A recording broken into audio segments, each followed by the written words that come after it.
ouvinte tirar as suas dúvidas sobre o seu animal de estimação, que são quase filhos para os seus tutores. E hoje nós vamos falar sobre adestramento de cães. O adestramento é uma ótima forma de educar o seu bichinho de estimação, ensinando a ele o lugar certo para fazer suas necessidades, a respeitar as ordens e até fazer alguns truques. É também uma maneira de estabelecer limites para que o cão aprenda a lidar com frustrações e adquirir autocontrole. Quando o animal de estimação não aprende a respeitar o comando e ter limites, pode acabar se envolvendo em problemas tanto sociais quanto comportamentais. E hoje, sobre isso, nós vamos conversar com o especialista em comportamento canino, o Marcelo Piovesan. Bom dia, Marcelo. Bom dia, Fran. Bom dia a todos que nos ouvem. Prazer muito grande estar aqui. Prazer é nosso aqui da CBN. Hoje é o primeiro dia do CBN Pets, trazendo, então, o Marcelo Piovesan. Marcelo, qual que é a diferença do adestramento e o comportamento? É a mesma coisa? Não, Fran. O que acontece? O comportamento é aquilo que o cachorro apresenta como uma soma entre as informações genéticas, né, que são imutáveis, e a vivência, o aprendizado que ele teve ao longo da vida. Então o adestramento ele faz parte do comportamento na medida que é algo que a gente pode mudar, que a gente pode acrescentar no cachorro. A gente não muda a carga genética dele, mas através do adestramento a gente influencia no comportamento dele. Que é a grande vantagem do adestramento, né, para a maioria das pessoas que tem pet, é ter esse retorno em melhoria de convivência. Então, a gente não pode falar então que vai contra o instinto do animal. Assim, Fran, adestramento, se a gente for ver na origem da palavra, significa o quê? Adestrar para. Né? Então, quando as pessoas buscam um profissional, quando elas me buscam, por exemplo, falam, eu quero adestrar o meu cachorro. A primeira pergunta que eu faço é, você quer adestrar para quê? Né? Para faro, para proteção, para busca de entorpecentes. Aí, 90% dos casos, as pessoas querem, não, eu quero só melhorar uma convivência. Muitas vezes, para você adestrar para alguma coisa, você vai a favor dos instintos. Um cão que faz proteção, que faz guarda, aquilo ali é instinto para ele. Um cão que faz uma busca por um determinado odor, aquilo ali é um instinto. Agora, quando você quer educar o seu cachorro para ele conviver com você na sua casa, respeitando os limites, respeitando a convivência, muitas vezes o adestramento vai contra os instintos dele, né? Por exemplo, um cachorro que quer marcar território. Aquilo ali é puro instinto, né? Se ele estivesse na natureza, ninguém iria chegar para ele e falar, não, nessa árvore você não pode fazer. Mas como ele está na nossa casa, né, o adestramento visa naquele momento falar, não, calma aí, nesse sofá aqui você não pode, nesse móvel você não pode. Então, o grande desafio de um profissional, né, de comportamento canino é fazer o cachorro, muitas vezes, ir contra os próprios instintos e aceitar aquilo como o melhor para ele. Né? Esse é o grande desafio que a gente enfrenta. Porque a gente vê muito nas redes sociais aquele cachorrinho que destrói o colchão, que destrói a almofada, faz aquela bagunça. E aí se questiona também a questão da troca do comportamento dele por um petisco. Se isso é algo positivo, se isso pode viciar, se o cachorro só vai atender quando receber esse petisco. Existe esse... Existe, excelente ponto esse. Existe uma diferença entre obediência e conveniência. Quando você troca um comportamento errado por um petisco, você não está conseguindo uma obediência do cachorro, você está conseguindo uma conveniência para ele. Né? Aquele cachorro ele está fazendo aquilo por instinto, né? Cavar num colchão, destruir um tapete, é puro instinto do cachorro. Só que, como você não quer que ele faça aquilo, naquele momento, para ele abrir mão do que ele está fazendo, para ele abrir mão daquele instinto, abrir mão daquela vontade, você até pode ensinar por conveniência. Você pode mostrar para ele, ó, se você não fizer isso, vai ser melhor para você, você vai ganhar esse petisco, vou te dar atenção. Agora, em algum momento, aquele cachorro vai passar por uma decisão. O que será que eu mais quero agora? Agora eu mais quero um petisco ou agora eu estou mais interessado em cavar esse colchão aqui, por exemplo? Nessa hora é que a gente precisa de obediência. Então o trabalho ele é com base positiva para se construir, mas no momento que o cachorro vai tomar a decisão, ele precisa ponderar o que vai ser melhor para ele. Né? E aí a obediência, ela, por definição, significa o quê? Abrir mão da própria vontade. Né? Toda obediência seja de um portão aberto, por exemplo, né? Seja de uma comida em cima da mesa, aquilo ali desperta o instinto do cachorro, desperta a vontade dele. E se a gente for nesse momento com o petisco, ele vai olhar para o bife em cima da mesa, vai olhar para o petisco e vai falar assim, não, obrigado pelo petisco, mas nesse momento eu quero aquele bife. Então a gente tem esse trabalho feito das duas formas. E o que é o reforço positivo? O reforço positivo é justamente fazer com que determinado comportamento volte a acontecer, né? Mostrando para o cachorro que foi bom para ele ter tomado aquela atitude, ter feito aquele comportamento. Reforço positivo é sempre acrescentar algo que o cachorro quer. O que é positivo? Depende do momento, depende do cachorro. Um petisco pode ser positivo? Pode, se o cachorro quer petisco naquele momento, se ele está com fome, se ele gosta daquele tipo de petisco. Atenção é reforço positivo? É reforço positivo. Se naquele momento ele quer atenção, né? Água, se ele está com sede, liberdade, se ele está passeando. Então, o reforço positivo é você mostrar para o cachorro que aquela decisão dele, que vai impactar naquela atitude dele, vai ser boa para ele, né? Trazendo algo positivo naquele momento. É o melhor caminho para se ensinar um comportamento, porque você atrai o cachorro para aquele comportamento, mostrando que se ele permanece naquilo, se ele repete aquilo, está sendo cada vez melhor para ele. Marcelo, e quando que é a hora de começar a treinar o cachorro? É bem pequenininho ou ele mais velho também pode ser treinado? Excelente pergunta. Hoje até me perguntaram sobre isso. A educação, né, quando a gente fala em educação, é o quanto antes. O cachorro chegou na nossa casa, a gente já precisa começar a administrar as experiências que ele vai ter. Isso é treinamento, né? Porque se a gente deixa ele de lado, não, vamos deixar como era antigamente, né? Vamos deixar ele com 7 meses, nós vamos começar o treino. E ele está aprendendo até os 7 meses. Ele vai aprender o que a gente não quer e que vai ter que ser corrigido no futuro, mas o aprendizado existe. Então a gente vai conduzindo o aprendizado daquele filhote, que é muito mais fácil no início, muito menos traumático para ele, e no futuro ele nem apresenta comportamentos errados porque ele não teve aquela experiência. Agora, quando o adestramento tem uma determinada finalidade, aí a gente respeita a maturidade do cão. Um exemplo é um treinamento para guarda. Você não começa um treinamento para guarda com um filhote. Ele não tem estrutura emocional para aquela experiência. Então aí sim a gente respeita o momento onde ele pode passar por um trabalho de guarda, que é um trabalho estressante. Mas quando a gente fala em educação, levou o filhote para casa, já começa a mostrar para ele o que vai ser melhor para ele, que consequentemente tem que ser melhor para você também, o que não vai ser bom para ele, que é aquilo que você não quer que ele faça. Mas independente disso, todo cão aprende em todas as idades. Isso é um fato. Já que a gente está falando sobre esse adestramento de cães novinhos, tem coisas que são básicas que nós podemos fazer em casa nos primeiros dias que o animalzinho está em casa, né? E básicas e essenciais, né? Por exemplo, todo mundo alimenta o seu cachorro em casa. Isso é uma coisa básica, essencial. Porém, a alimentação ela é negligenciada como ferramenta de troca, né? O que a gente pode mostrar para o nosso cachorro desde o primeiro dia? A dependência que ele tem da gente. Se a alimentação dele está nas nossas mãos, porque até hoje eu nunca vi um cachorro ir na pet sozinho e comprar a própria ração, né? Nunca vi isso. Então, se ele depende da gente para comer, por que a gente vai naquele momento entregar uma comida de graça, por exemplo?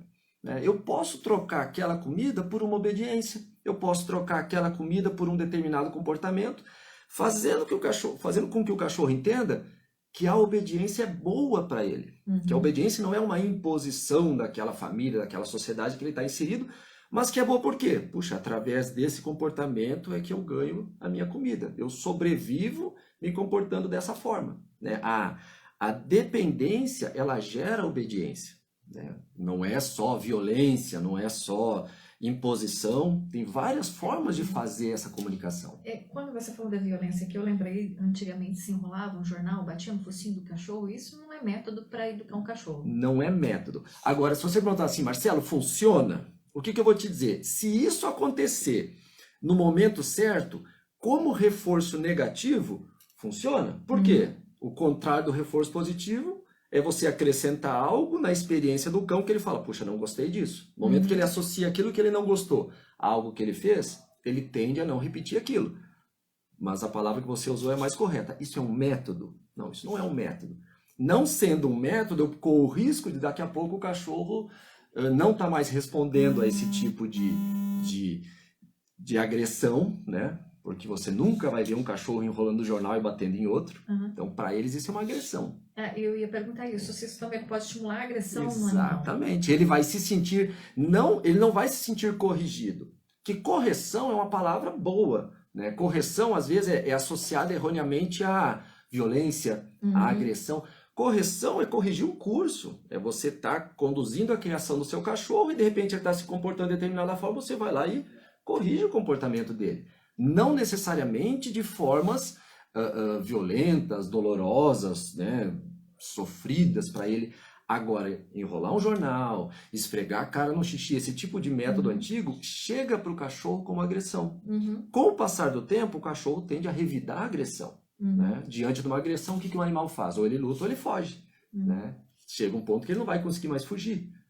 Aí ele tende a voltar a repelir aquela agressão usando de agressão. Né? E quais são os erros mais comuns dos tutores? Primeiro erro básico que hoje em dia a gente vê, né, e infelizmente a pandemia ela agravou isso, Fran, é criar uma dependência muito grande em termos de convivência. Né? Quando eu falo em dependência em relação à comida, é uma dependência de sobrevivência. Mas hoje em dia as pessoas elas criam um apego tão grande no cão que gera um sofrimento no animal, né? Humaniza aquele cachorro de forma a ele não ter o convívio necessário com o ambiente fora de casa, ambiente externo, né? Falei da pandemia, porque a gente acabou ficando muito em casa na pandemia. O cachorro dentro de casa, ele não identifica corretamente qual que é o lugar dele, qual que é o lugar da família, e isso gera problemas, porque no nosso dia a dia nós temos privilégios que o cachorro não tem, por exemplo, sair de casa, e ele nem sempre vai sair com a gente, né? E não permitir que ele socialize com outros animais. Então é aquele cachorro que às vezes vai ficar hospedado em algum lugar, ou você vai na casa de alguém, se ele está perto de outros animais, ou se em algum momento ele está longe de você, ele entra em sofrimento, ele entra em agonia, em ansiedade, né? Então eu acho que o maior erro que as pessoas têm hoje é de, muitas vezes por boa intenção, fazer com que aquele cachorro não se desenvolva corretamente mentalmente também, não só fisicamente. A gente dá uma boa ração, a gente dá exercício físico às vezes, mas mentalmente ele precisa ter experiências que vão fazer dele um ser melhor, mais seguro, mais pronto para interagir na sociedade. E isso acontece muito com você, de levarem aquele bichinho que está estressado com relação a ficar muito tempo preso de casa. Até parece às vezes que o dono quer se livrar de um problema para outro resolver. Esses dias eu vi um meme falando nisso, que é assim, né? A pessoa, ela adotou um cachorro, aí ela adotou um cachorro pro cachorro dela. O cachorro dela estava muito sozinho. Aí depois ela adotou o cachorro pro cachorro do cachorro, que os dois estavam sozinhos, né? Mas esse meme é legal porque ele ilustra exatamente isso.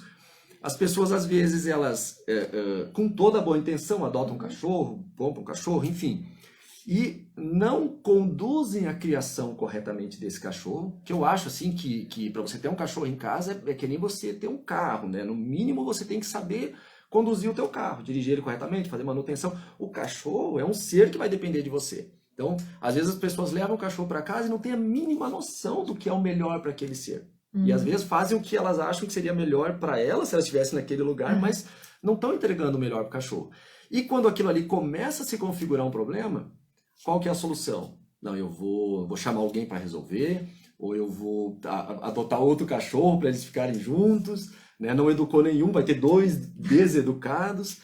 Então, realmente acontece isso. E às vezes, então, é melhor adestrar também o tutor. Sempre, eles sempre são adestrados juntos. O meu trabalho, por exemplo, eu faço sempre na casa da pessoa, na casa da família, na casa onde o cachorro mora. Porque de nada adianta eu chegar lá naquela casa, mudar alguma coisa no comportamento daquele cachorro, se esse comportamento não está inserido na rotina, né? Não vai funcionar. A resposta que ele tem na rotina tem que mudar. O que levou ele a ter aqueles comportamentos também precisa ser mudado. Então, muitas vezes, as informações que chegam para o cachorro ocasionam o problema que ele está apresentando. Se eu for trabalhar só o problema, sem trabalhar o que tá causando aquilo, eu não vou estar entregando uma solução, né? Então, Quem é mais educado no processo, muitas vezes é a própria família, né? Nem é o cachorro é uma resultante.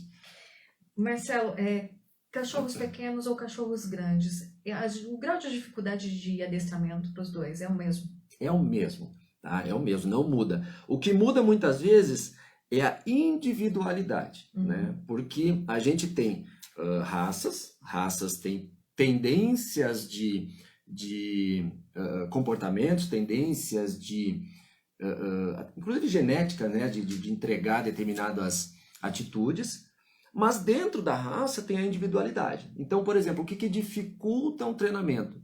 O nível de interação do cachorro. Eu pergunto isso porque nós temos raças, né, como Rottweiler, Pitbull, que são consideradas raças violentas. Isso. E não é a mesma coisa em termos de adestramento. Então, falando, como você falou assim, depende das raças. Isso, né? Porque, por exemplo, o que eu quero desta raça com esse trabalho? Se eu tenho, por exemplo, uma raça que tem tendência violenta, o que é a tendência violenta? É uma raça que foi desenvolvida para ter a agressividade mais à disposição do cachorro. Como se ele abrisse uma caixinha de ferramenta para resolver um problema, e uma das primeiras coisas que ele encontrasse ali foi a agressividade, né? É isso que se busca quando você tem uma raça desenvolvida para guarda, para pastoreio. Qual que é o problema que se tem nesse tipo de cão? Se eu quero criar ele, se eu quero conduzir ele, talvez para uma atividade estressante ou para um convívio estressante, aonde ele vai aflorar essa agressividade e vai dar problema naquela convivência, né? Eu trabalhei, por exemplo, muito tempo com cães para casa de passagem de criança. Não é qualquer cachorro que pode fazer essa terapia. Tem cachorro que gosta e que puxa o pelo, tem cachorro que não gosta. Tem cachorro que gosta que puxa a orelha, tem cachorro que não gosta, independente da raça, né? Então, não é nenhuma dificuldade de treinar, mas é você saber que tipo de uso eu vou fazer para esse cão. Vou te dar um exemplo prático. Um casal de idoso resolve ter um cachorro. Aí eles vão lá e pegam um Beagle, por exemplo, ou um Border Collie, que são cães de altíssimo nível de energia, desenvolvidos para isso, para caça, para pastoreio. Aí eles me chamam e falam, Marcelo, eu quero treinar ele para ficar calmo, porque está fazendo uma bagunça na minha casa, cavando meu pátio. Não é nenhuma questão de treino. Treino nenhum muda o indivíduo, né? Você não tem como mudar aquilo que a natureza já escreveu. Então é um trabalho muito complicado. Esse tipo de cão não depende da raça, depende daquele contexto. É que nem pegar, por exemplo, um poodle, levar para a fazenda e falar, Marcelo, eu quero treinar ele para fazer pastoreio, né? O poodle é um excelente cachorro, muito fácil de treinar, mas para aquela finalidade ele não vai responder, né? Então a dificuldade ela muito mais está ali do que no próprio cachorro em si. Eu tenho muita dificuldade com o pincher, não sei porquê. O pincher a gente tem que agradecer que ele é pequenininho, né? Porque se ele fosse grande a gente nem estava aqui, a gente estava em extinção. Marcelo, ainda falando sobre raças grandes, né? Que geralmente são as que são utilizadas para guarda. A minha dúvida, essa pergunta é minha mesmo. Por que geralmente quando a gente vê em filmes ou em alguns lugares, cães são treinados em outras línguas? O cachorro não entende palavras. O cachorro, ele responde a sons. Então, por exemplo, você vai treinar um cachorro para uma competição, né? Eu trabalhei também com cães de competição. O cachorro de competição ele tem que responder muito rápido, de forma muito instantânea. Língua portuguesa, senta, deita. É muito parecido. Até a entonação que a gente faz é parecida. Então o cachorro às vezes ele entende o contexto, ele entende a sequência. Se eu já sentei, o próximo som vai ser o deita, né? Você colocando outra língua, você simplesmente está colocando um som mais distinto do outro. Né? Em alemão, por exemplo, a gente treinava em alemão. O alemão muito comum, eu vejo muito com Dobermans, né? O treinamento de alemão. Até aparece que é porque o cachorro tem o cachorro não, o alemão tem mais uma aproximação com o Doberman, mas não é isso. O alemão ele tem uma cultura sinófila, sinotécnica muito mais avançada que a nossa. Em 1800 e alguma coisa, não vou lembrar o ano, já existia uma academia de treinamento de cães militares na Alemanha. Nós não temos isso até hoje no Brasil, né? Então, o alemão ele é o berço do adestramento canino. O adestramento surgiu no meio militar na Alemanha. Então, também se traz a língua alemã por uma questão cultural, né? Mas o alemão e o inglês são idiomas mais fáceis de usar no treinamento, Quando você quer algo de alto nível, também tem isso, né? Para o dia a dia não vai fazer tanta diferença, né? Para o dia a dia, o que importa mais é como que o cachorro se comporta sem precisar de comando. É isso que mais importa no dia a dia. Mas quando você quer algo de alto nível, trabalho policial, por exemplo, trabalho militar, geralmente você coloca outro idioma para ter outro som. E ele vai obedecer sempre a mesma pessoa? Mesmo que outra Não. saiba? Não. Por quê? O cachorro, isso é uma das grandes dificuldades dos treinadores. O cachorro não é igual uma televisão que qualquer pessoa pega, aperta no botão vermelho e ela vai ligar. Não importa quem está apertando. Quando você fala em obediência, né, você perguntou se ele vai obedecer, obediência implica em autoridade. Né? Senão seria conveniência. Qualquer pessoa que chegar com petisco, o cachorro senta, é conveniente para ele. Né? Ele não está sentando pela pessoa, ele está sentando pelo petisco, dependente da mão que está segurando. Quando você quer uma obediência, não sair no portão, não pular numa visita, não roubar a comida da mesa, tudo que começa com não. Né? O cachorro vai olhar e vai falar assim, peraí, quem é que está me proibindo de fazer isso? Né? E aí, a relação daquele cão com cada indivíduo que convive com ele é testada. Né? Obediência não funciona com quem o cachorro não identifica uma autoridade. Autoridade é diferente de autoritarismo. Autoridade é falar assim, não, ela realmente tem... ela tem um status social dentro da nossa matilha para impor isso para mim e é melhor para mim aceitar. Não funciona com criança, muitas vezes com vovô e vovó não funciona. Né? Então, toda vez que você treina um cachorro, você tem um cachorro treinado, ele tende a te obedecer pela relação que você construiu com ele. E essa relação, ela não vem só no treinamento. O treinamento reflete a relação que já existe. Se o cachorro não te obedece no dia a dia, por exemplo, ele não vai te obedecer num momento do dia. Ah, eu só não quero que ele não saia da porta. Tá, e o restante? Não, o restante eu não me importo. Mas para o cachorro, são situações em que ele está mandando. Se ele está impondo a vontade dele a maior parte do tempo, dificilmente ele vai ceder para você naquele momento, aquela sua vontade. Né? O patamar não vai mudar aleatoriamente. Então, a relação é o que mais importa. Marcelo, para a gente encerrar agora, quem quiser saber mais sobre adestramento, aonde pode te encontrar?